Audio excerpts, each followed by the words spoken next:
A paz do Senhor, meus irmãos. Estamos aqui mais uma vez no programa Profissões Bíblicas e diretamente um programa da TV Manaim, da Rádio Manaim e também incluso no canal oficial da Igreja Cristã Maranata no YouTube. E já faço um convite a você que não está inscrito no canal a se inscrever, curtir, comentar, compartilhar.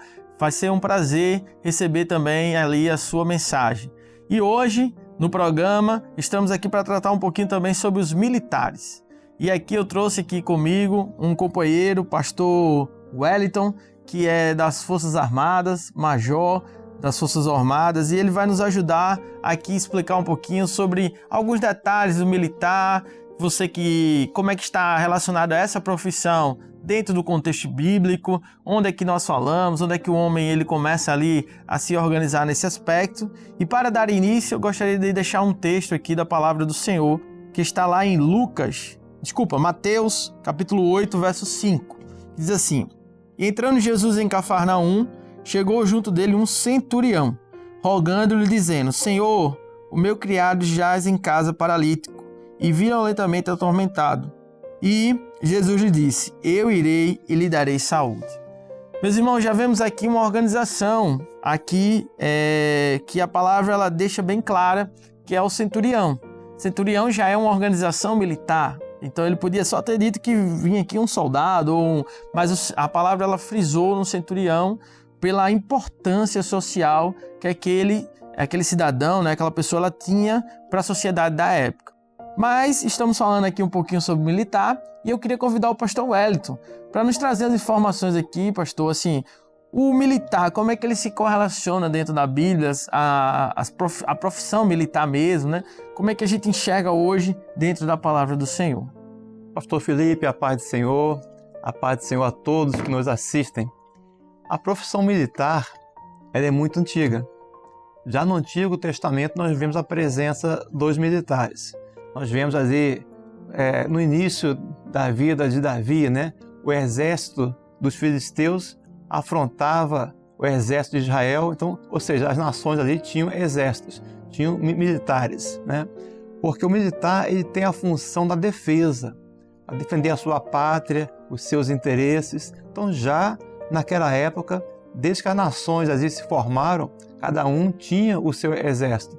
A gente vê o exército do Egito, na saída do povo de Israel. Nós temos o exército da Babilônia ao invadir Jerusalém. Então nós temos, em toda a palavra de Deus, nós temos a presença de militares e exércitos. E é interessante, né, pastor, que essa preocupação da antiguidade, né, no estabelecido das nações, vamos dizer assim, a importância de você ter esse exército para proteger as suas fronteiras, né, e você também ter a preocupação de proteger a sua população. Que aí é a importância dos militares na palavra desde a sua antiguidade, né? Exato. E aí nós vemos alguns povos como exemplo, o senhor pode citar além do povo de Israel, que o senhor citou que está na palavra, mas existem alguns outros povos que tinham também guardas militares? Na época bíblica, sim, né? Podemos ver que toda nação tinha o seu exército. É uma necessidade de uma nação, de um povo, ter uma força armada para defender os seus interesses, né? Uma nação que não tem um exército, uma força armada em condições de defesa, ela está vulnerável. Muito bom.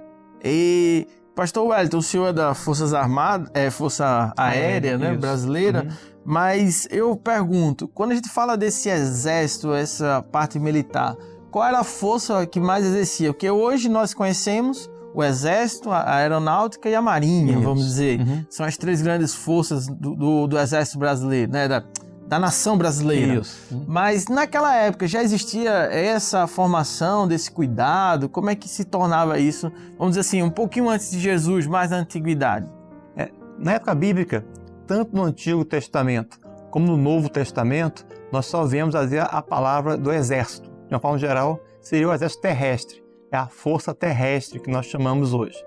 Mas logo um pouco adiante já surge a força naval, que é a marinha, porque o homem começou a usar também os meios navais, né, as embarcações, para fazer guerra, para defender. Então, já mostra ali também no Antigo Testamento, no Novo, algumas nações que tinham meios navais. Mas a Força Aérea não, é mais recente, bem mais recente, né? Inclusive, a gente observa que no Brasil, nós temos, digamos assim, uma sequência nós falamos marinha, exército e aeronáutica. A gente não fala, por exemplo, exército, marinha e aeronáutica. A sequência é essa, né? É a marinha, é o exército e a aeronáutica.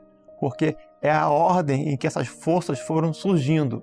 Muito e no bom. caso da marinha do Brasil, né? Que ela já vem da marinha portuguesa. Então há todo um histórico dessa, digamos assim, uma hierarquia até mesmo entre as forças. Muito interessante, muito interessante. Mas agora vamos voltar um pouquinho aí à época de Jesus mesmo, né? Quando a gente olha hoje a força, né, o exército ali, quando a gente olha para a questão do soldado hoje, a pessoa do soldado, como é que a gente hoje consegue criar um paralelo profético, pastor, do soldado ali, aquele cidadão que servia a um império, com a questão de um servo hoje? Como é que ele é o comportamento, quais são as características que a gente pode traçar profeticamente? Todo militar ele tem que ter algumas características. A sua vida está fundamentada em alguns valores. Basicamente, 2 valores importantes para o militar. É a disciplina e a hierarquia. A disciplina está ligada à obediência às regras, aos regulamentos, né? E a hierarquia está em obedecer à subordinação. O texto que você leu, por exemplo, pastor Felipe, né, fala de um centurião. O centurião ele é um posto militar, equivalente a um capitão hoje. O exército romano usava muito o termo centurião. Israel usava o termo capitão. Capitão vem de capta, vem de cabeça.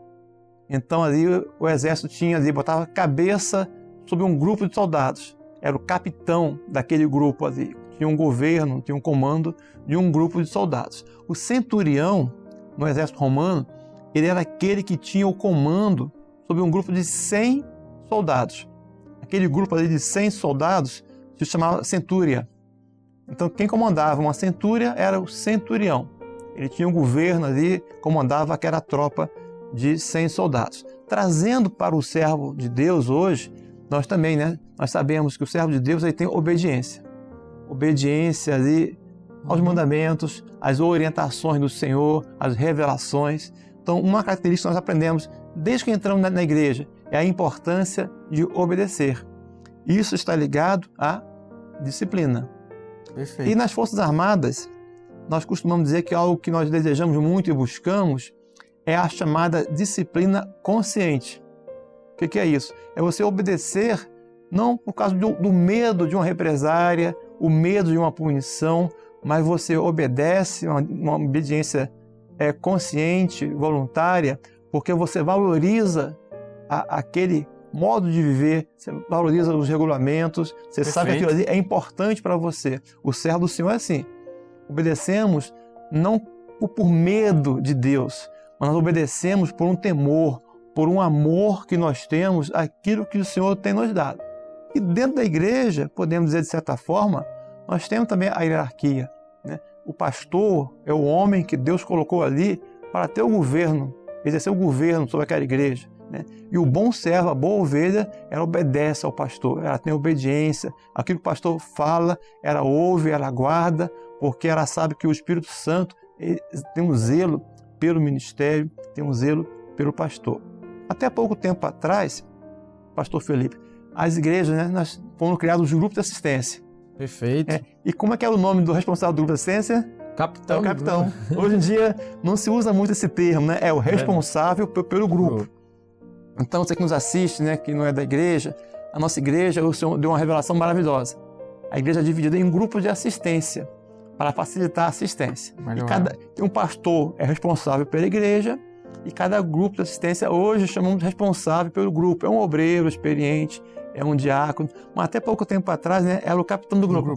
Quem é o seu capitão de grupo? É o João, é o Felipe. Era dessa forma. Então, há essa semelhança da hierarquia e da disciplina na vida militar e também a obediência às normas, às revelações, né? E também aqueles homens que o Senhor tem colocado para estar à frente desse povo. É tão interessante o que o pastor Wellington comentou, que nós percebemos isso até no próprio Jesus. Quando aquele centurião, ele vai até Jesus e Jesus disse, eu vou à tua casa. Ele disse, não, Senhor, não precisa, né? porque eu sou um homem sob autoridade. Então isso era uma coisa que ficava muito clara ali para os romanos, para os cidadãos da época, que havia realmente uma estrutura organizada. E ele disse, basta uma palavra tua e tudo vai se transformar. E é interessante porque você vê a fé, isso move a fé, né? E a obediência, ela é um dos fatores que move a Deus na fé, né?